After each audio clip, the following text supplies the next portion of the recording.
You don't need another strategy. Here's what you actually need to figure out why you can't implement the things that you already know.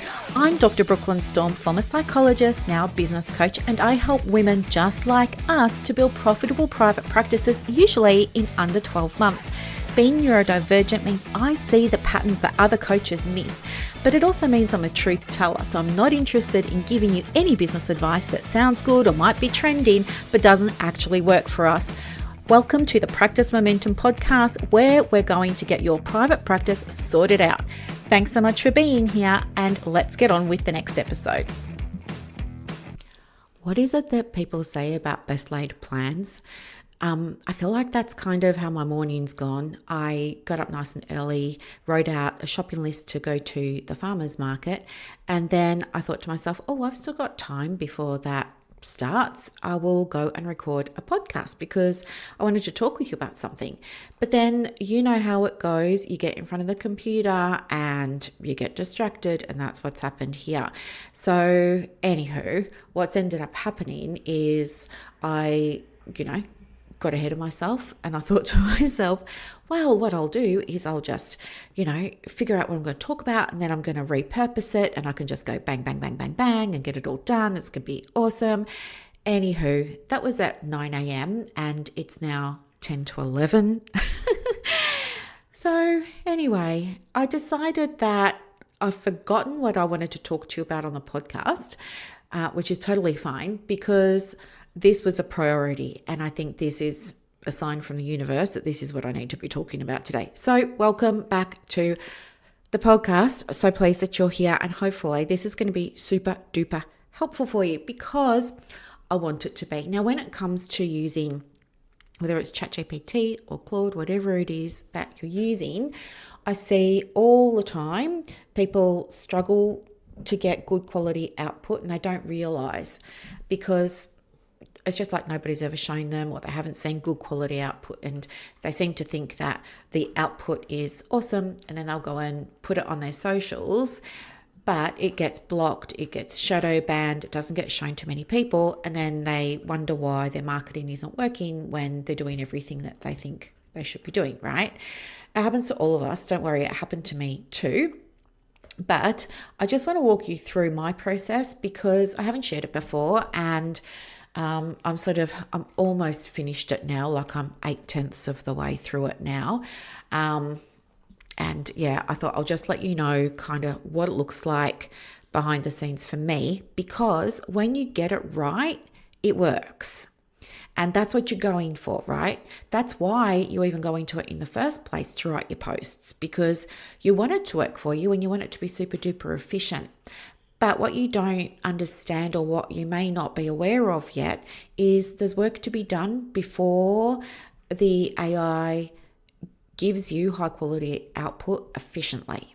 Okay, so I want you to be able to get back some of your time as a result of using AI. The thing is that in the beginning, it's a time investment, not a time cost. I see them as different things. I think cost is when you spend money on something, but an investment is when you spend the money and you're getting something in return, right? So I think it is an investment of your time. If I go back to the very beginning, I think the easiest way for you to sort of wrap your head around working with the AI is to think of Claude or ChatGPT or whatever it is that you're using as a new employee for your practice that is really new, fresh, super duper eager to impress you, really is on board with everything that you're doing, is your biggest fan and cheerleader, and really genuinely wants to help you be successful. Okay. So imagine you've got this newbie who's just sort of appeared in your practice. If you say to this new person, like imagine a physical person right there in your practice, and they come and they knock on your office door and they say to you, hi, I'm here, I'm ready to get started. What would you like me to do today? If you say, go and write me a post on anxiety, this person's going to go away and they're going to be scratching their head thinking, well, what do they actually want me to write about, and how, and what's the tone, and what they need context, okay? And so does AI. It needs context. And if you provide context with Chat and Claude, etc., you get better quality output. So context, just like you would give it to a real person, you must give it to the AI in terms of giving it a sample. Hey, here's some blogs I've already written. This is how long I like them to be. This is how I like to write. This is what I generally like them to include. This is the style or the tone or the personality, right? You've got to provide the context. This is a little bit about the practice. This is a little bit about the core values of the practice. It's a bit about who we work with, how we work with them, types of funding bodies. You've got to give context, okay? That's the first thing. Now, you do that in a couple of ways. You do it usually by creating a file called brand context. So you just go into your AI and you say, hey, I want to create a brand context file so that you can refer to it when we're working together. And maybe you've already set one up. If you've already set one up, ask it to show you what it's got on you so that then you can go through and make improvements, corrections, refinements, all those kinds of things. If it doesn't have one on you yet or on your practice yet, that's okay. Just say, let's make one. Ask me the questions you need to ask me. And it will ask you about how long you've been in business, the name, the contact details, your colors, your branding. It will ask you for all of that, okay? So that's the first thing. The second thing that can be really helpful is standard operating procedures. So if you have a structure, a formula, a way you really like to write your emails, your blogs, your social posts, whatever, set it up as instructions and say to Claude or Chat, hey, this is how I like it done. You can do that by typing into the chat. You could upload Google Docs from your drafts of blogs and emails and things like that. You could screenshot your emails and upload them, but give him something to work from. Now, that is probably going to have the biggest impact. The other thing that's going to have a massive impact is asking the AI to use your voice. Now, it's not going to know how to do that unless you've trained it in your voice. If you want a resource for that, you can go into the Therapist AI Resource Hub of mine. It's a community that I've got. It's a paid community. There's a 7-day free trial, but you can go in there and you'll see that there's a voice tool that you can use. And once you set this up in Claude and Chat, you will start to get output written by them that sounds a lot more like you. The other thing that's really going to help you is this. While AI absolutely can write your content, it's never going to be 100%. So get it out of your head that it's going to be 100% perfect. It's just not, for a number of reasons. Number one, it's not human. It can only imagine, it can only mimic what you're giving to it, right? So it will never be able to clearly and accurately convey sentiment, emotion, feeling, all those kinds of things. You're going to have to do that, which means you do have to edit it, right? This is why you can't just copy and paste what you get. You will have to go and edit it. The general rule is even with good context, even with training it in your voice and how you speak, like your catchphrases, your jargon, stuff like that, you're still going to have to make those edits. I've just lost my train of thought. Sorry. I'll come back to it. But you're still going to have to make those edits. So never just copy and paste straight from what it gives you. So go and get the output, throw it into Google Doc or Word, whatever you're using. Read it out loud. Now, you might not want to do it because you might feel daggy and silly and stuff like that. That's perfectly okay. You will find a tool in the toolbar in Google Docs. I don't use Word, but I'm pretty sure it's got the same function where it will read it aloud to you, okay? And it is interesting to do this because you hear the clunkiness. So the value of it is it will highlight what needs to be refined in order to sound more correct and also to sound more like you. So we want to get rid of things that sound clearly AI, words like steady, words like, I don't know, it's got a pattern at the moment where it's doing short, sharp, consecutive sentences for some reason when things could really be one sentence with a few commas, or they could be bullet points, whatever. It's doing some weird stuff at the moment, but you just want to go and tidy it up basically. So once you've tidied it up and you're happy with it, then go and post it, right? Or then give it back to your AI and say, great, I've fixed it up. Don't change anything other than make some recommendations for me on what to optimize here. Okay.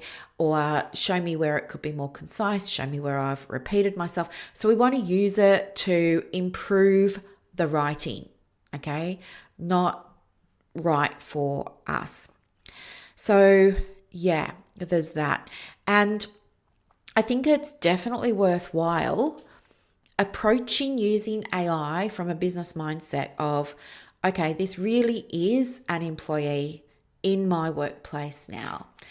Because when you do that, you get to clarify your expectations a little bit. Like there's no way you would ever publish the first draft that a newbie to your business gave you. No way. You're always going to correct it. And you're probably going to go back and forth a few times, right? It's the same here.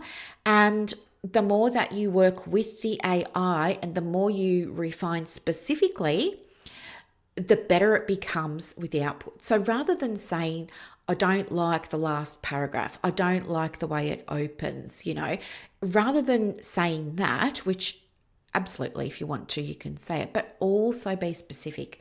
Here's an example of what I want. Here's, it's moved away from, like, we used to be able to, with the AI, say, I really don't like how this is written, don't use that, don't do that. But now the way that with the latest updates to ChatGPT, especially GPT work, and also with Claude and its algorithm updates, it's now not responding so well to what it perceives as negatives. And it responds better to understanding what you want. So instead of saying, I don't like this, that doesn't sound like me, it will give you better output if you give the feedback like, please use my voice, okay? Please do this. I like it when that. So always speaking to your preference, always giving feedback. Say, this was great. I really liked this because, tell it why you liked something, because then it will keep it in its memory. And if it's something that you genuinely liked and is helpful and useful, or you like the way it wrote something, or you liked, whatever it was, then it can keep doing that for you in future. Okay. So really, really important to understand how to give it feedback. Never vague feedback. The more specific it is, the better. The other thing that can help you get better quality output from the AI is when you're making corrections, just give one at a time. So for example, this morning, I was getting it to so I'm training with the new algorithm and everything. I'm now retraining AI. I prefer to work with Claude. I'm updating a lot of my skills. I'm updating a lot of my assets. And as part of that, I'm creating new skills and assets. And so it generated a Facebook post for me, and I had a lot of corrections. If I say in my reply, oh, okay, thanks, yep, got it, read it, fix the first line, fix the last line, don't use the word steady, don't use M dashes, fix this, fix. It gets confused. And it goes like my ADHD brain, and it starts doing something, then it stops, gets distracted, starts doing something else. And it will only fix one or two things at best, right? Which means you're still going to be frustrated and you're still going to be asking it to fix things. And it's going to take you so much longer. And then what happens is it gets overwhelmed and it will start making stuff up. It's going to forget things, like it's going to forget your rules, it's going to forget your skill, it's going to forget how you like things done, or worse, it's going to drift, right? It's just going to drift, and then you're going to be constantly telling it off, saying, no, come back here, like we were doing this thing. And you're also looking at possible hallucinations.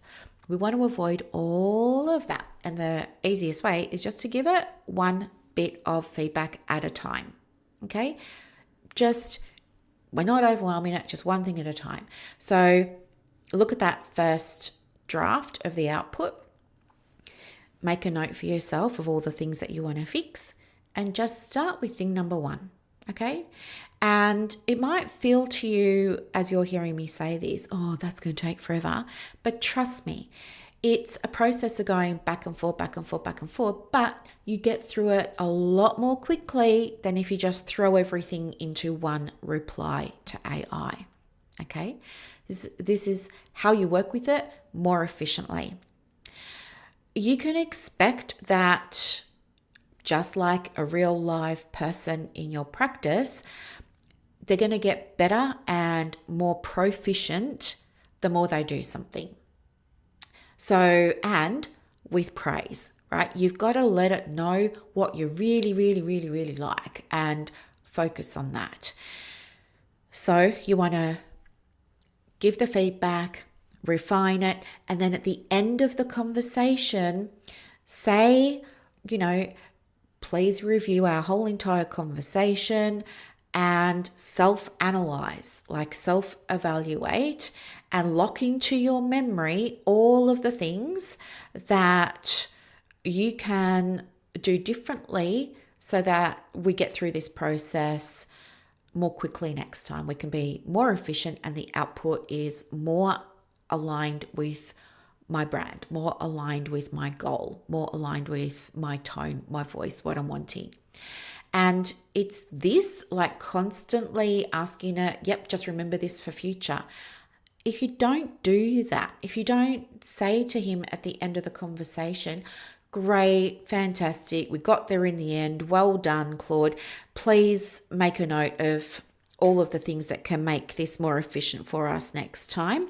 What's going to happen is the next time you go to do that same thing, whether it's writing the blog, the email, the Facebook post, whatever it is, it's going to start from scratch again, which means each time you do it, it's always going to take you 2 or 3 hours, which isn't efficient. It's now costing 2 or 3 hours that you could be working with a client, you could be with your family, you could be doing something else, right?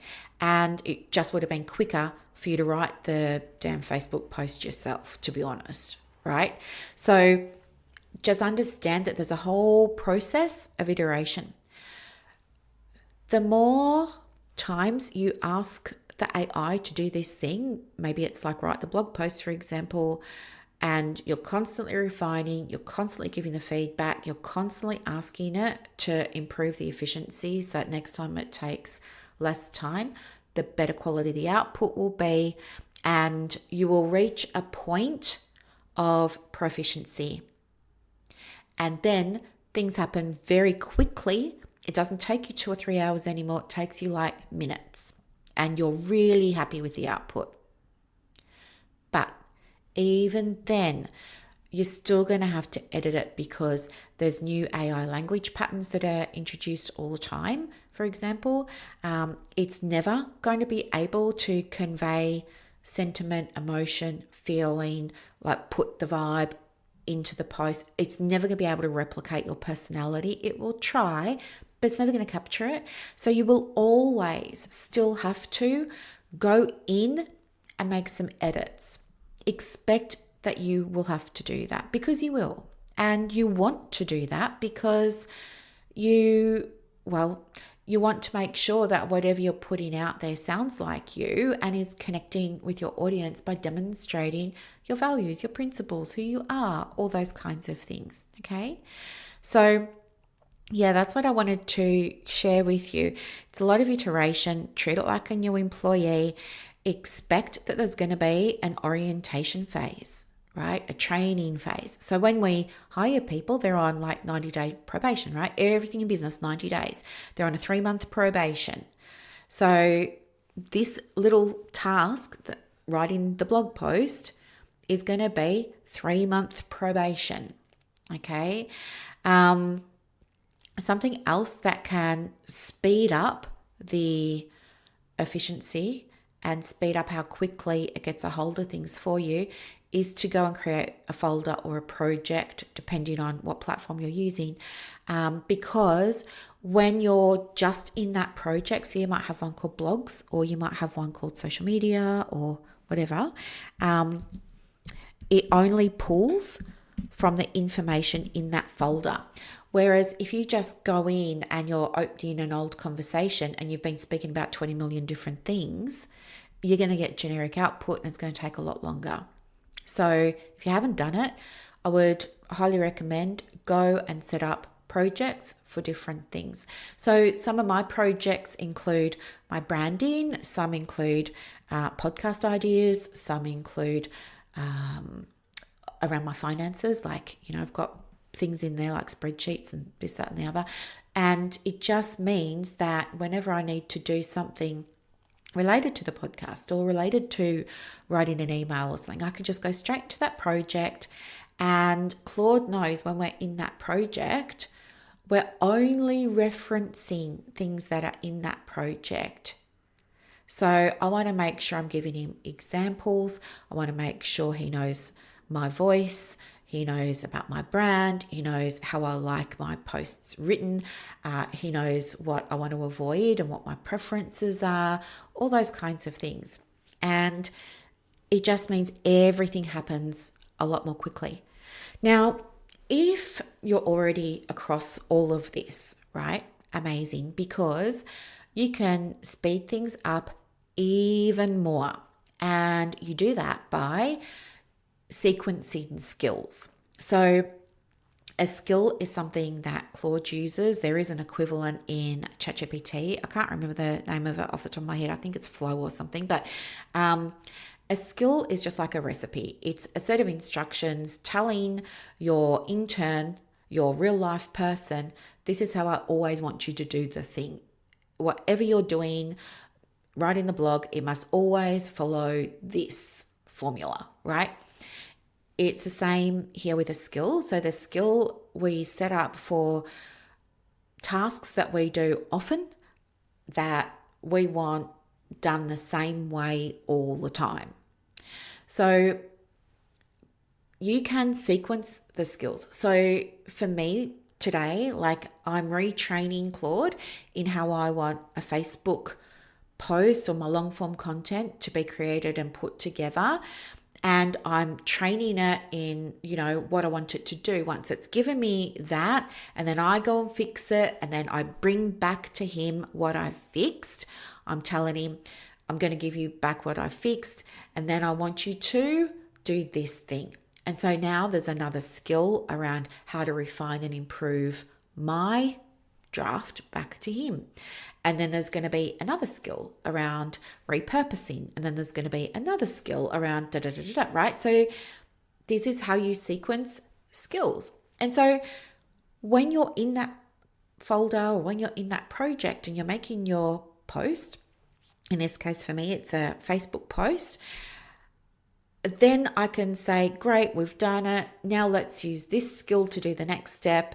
And now let's use this skill to do another step. Okay. And it just makes everything go bang, bang, bang, bang, bang a lot more quickly. Now, if you want to go even more advanced, you would create a plugin. So the difference between sequencing skills and making yourself a plugin is pretty much the order. That's it. So skills are independent. You can call upon a skill in AI anytime you want, right? But a plugin is different. It puts the skills in a certain order and tells the AI that it has to move through things in that sequence, right? In that order that you've told it to work. So maybe the first skill is about research, maybe the second skill is writing the draft, maybe the third skill is around optimization, maybe the fourth skill is around repurposing for different platforms, right? You get the idea. And plugins just work like lightning because they're so fast and you're using the skills that you have already invested hours refining, and they're at the point of giving you output that is like pretty much like 70 to 80% done and dusted. So having plugins is a really amazing, fantastic way for you to create efficiency and really get your time back through using AI. So do you see? It's heavy at the front because you got to teach it. It doesn't know anything about how you like your blogs done or how you like your posts written. So you do have to train it. You do have to coach it. You do have to supervise it, all those kinds of things. That brings me to the next thing that I want to share with you, because this also comes up a lot, is people will say to me, oh yeah, I wrote I wrote my blog post using chat, and it's really great, and chat agreed with me that I was on the right path, and chat agreed with me that this was a really good thing to talk about and that was really going to resonate with my audience, and chat was like really affirming and so encouraging. He's designed to be sycophantic. So in the algorithm across AI, it happens most in ChatGPT and Claude, but it's been programmed to be very reassuring, to praise you. It is like that by design. So even when you're putting in something that's not great quality and it's giving you not great quality output, and you double check with it and you say, do you think it's okay? He's going to go, oh yeah, this is brilliant. Oh, you're really onto something here. And you're not. And I know this is hard for some of you to hear because you probably believed it. And I did believe it too in the beginning, because I thought AI was like Oz, from Wizard of Oz. I thought that AI was like all knowing and all powerful and all of this and knew everything about the whole entire internet, and, was the grandmaster of all knowledge. And so if the grandmaster of all knowledge in the internet was telling me I was onto something and what a great idea it was and how, yeah, this is awesome, I patted myself on the back and I thought, I'm going to run with it. I was naive. I didn't know that it's designed to do that.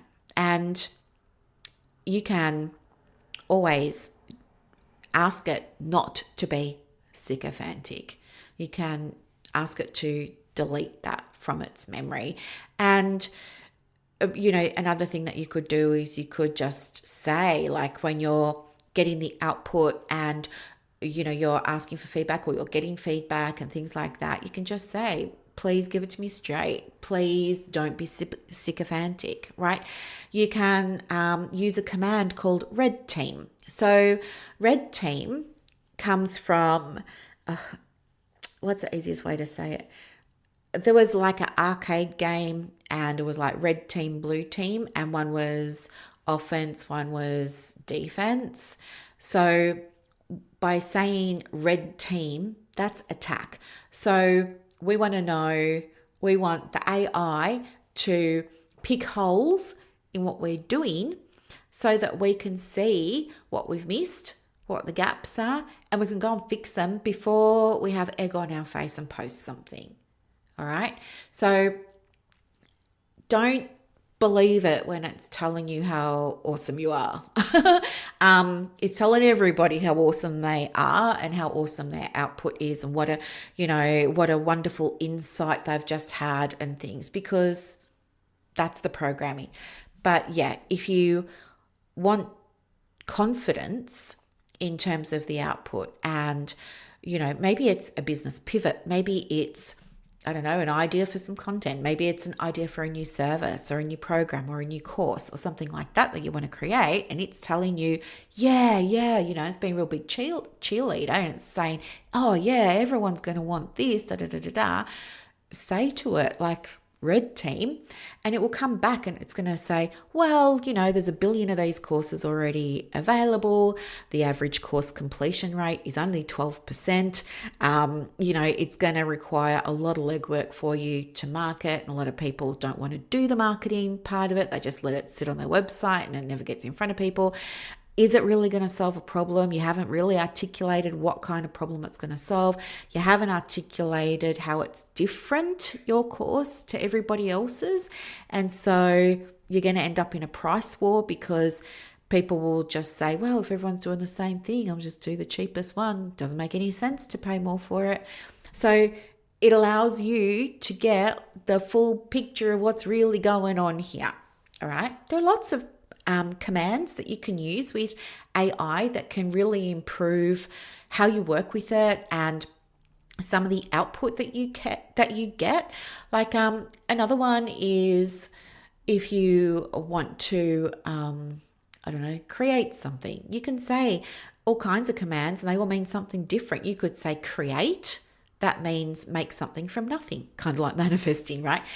You could say generate, and that's creating from something. You could say reimagine, and that's giving a different perspective or a different take on something that already exists through maybe your lens, right, of the way you work and things like that. You could say research this, analyze that,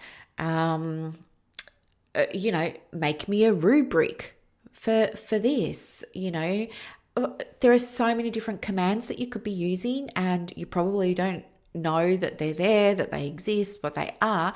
But the people who are getting the best output from AI are using them, right? Again, if you want access to all of the commands, I can put some in the Monday newsletter for you, but I'll put a full guide in the AI resource hub. So if you're in there, you can just go and grab that guide. But it's really interesting because it's got lots of things that you can use. I mean, one of my very favorite ones is Eli 10. So let's say, I don't know, national standards, right? Let's have a look at national standards. You might say Eli 10. You might say, I am a counsellor with a diploma. Please review the national standards that I have attached in this conversation here, and /Eli 10. Eli is E for egg, L for lemon, I for igloo, and then the number 10, all is like one word. And it stands for explain like I'm 10 years old. And what it will do is it's going to simplify everything for you. Okay, so you can use Eli 10 for so many things. You could say Eli 7. You could say, Eli, somebody without a mental health background, right? Whatever it is. But Eli 10 is one of the easiest ones to work with. Another command that's super helpful is /coach me. And that's where you get AI to teach you something.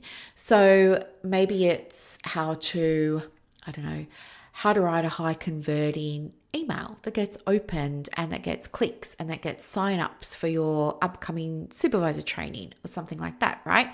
You could say, coach me. This is what I want to do. So always tell the goal and let it know, again, it's context. You say, I've got a workshop coming up. I've got this many places available.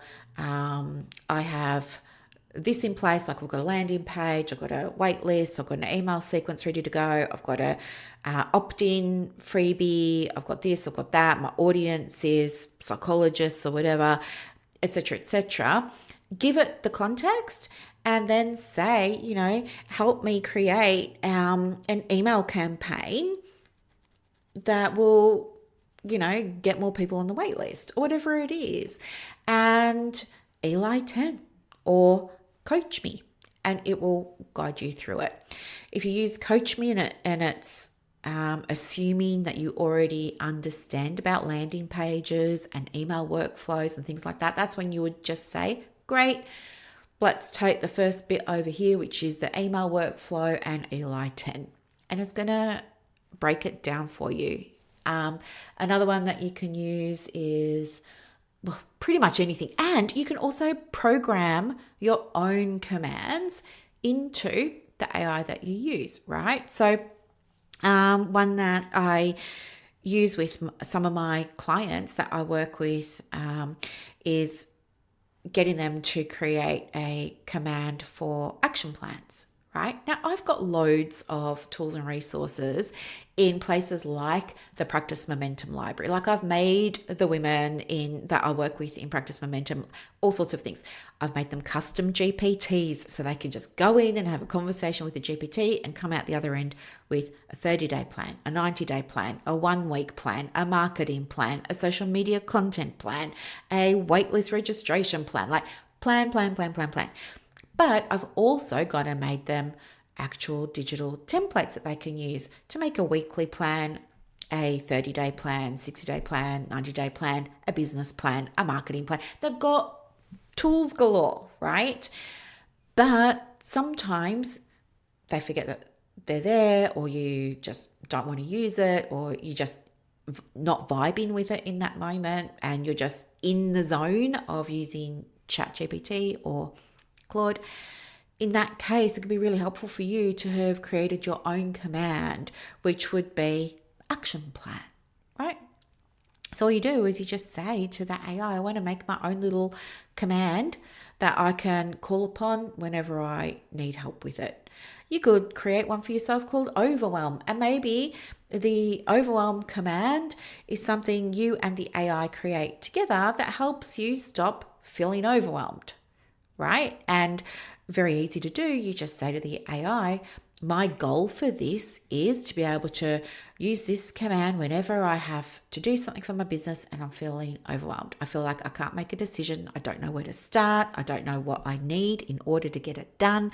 All of these kinds of things, right? This is my goal. I want to be able to use this and come out the other side with a 5-item checklist or with a 1-week calendar with specific tasks, like whatever. But give it the goal and give it a sample if you've got a sample, and then say, let's create the command so that I can use it when I need to.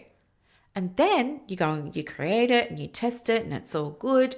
And then you go and you update your overall instructions with the AI, Claude or ChatGPT, to say, hey, if I ever say to you that I'm feeling overwhelmed or I'm using that kind of language, i.e. I don't know where to start, or I'm saying to you that I'm confused, prompt me to use the overwhelm command that we just made. Ask me, would it be helpful to use the overwhelm command, right? Remind me that I have it.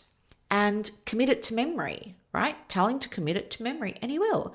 And these are they're not tips and tricks. It's just education. This is just what to understand in order to work with the AI in a way that's going to give you back time, make your life easier in your business, help you generate income, help you understand what's working and what's not in your marketing so you know what to do next, give you better quality output, like all of the things.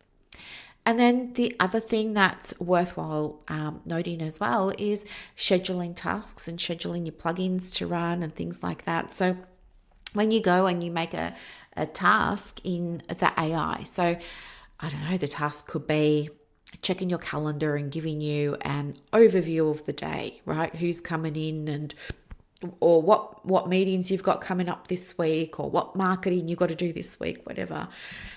You can run that task on a schedule that works for you, right? So it might be every Monday morning at 8 a.m. I want you to sweep my diary for any meetings that I've got coming up for or with this person, or, I want you to go and update my Google Sheet with all the receipts in my receipts folder for the previous week, and I want this task to run every Wednesday at 2 p.m. And it just does it for you automatically in the background, and then you get a little notification that says, hey, it's Wednesday 2 p.m. I'm about to go and do it. Are you still good for me to do that? You say yes, and then it does it, and a few minutes later you get another notification, goes, okay, it's done and done. This is what other people are doing to use AI efficiently in their businesses. Okay, so you can do it too, and it's not hard. And as I said, if you need help, come over to the hub. I'll put the link in the comments for you. But yeah, I hope that this was really helpful. I think the biggest takeaways are you must spend time teaching and training. Number one, you must refine specifically. You must ignore the sycophantic feedback because it's usually wrong, and we don't want to be trusting that. If it's something important, test the feedback, right? You want to never publish anything directly from AI. You always want to make sure that you're refining, right? Remember, 20% is going to need to be refined every single time. Do that before you post. Use your commands, schedule your tasks, make folders. When you're going to do something, don't just open an existing chat where you've already been speaking about lots of things. Go into a specific dedicated folder that's just for that chat.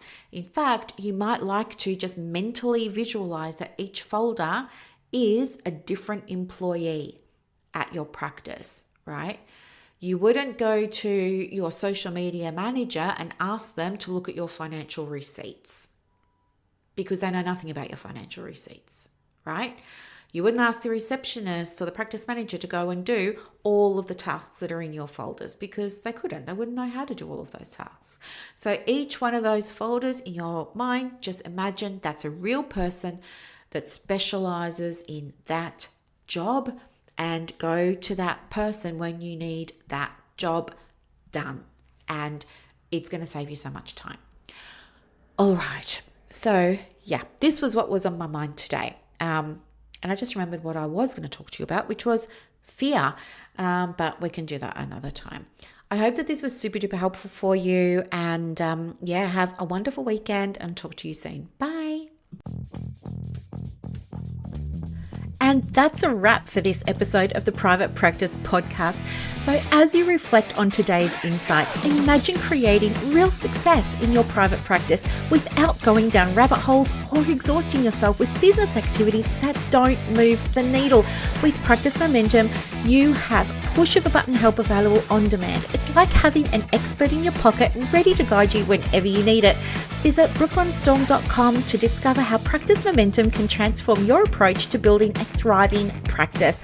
I'm Dr. Brooklyn Storm, and I'll see you next time as we continue exploring the mind, business, and spirit of private practice success.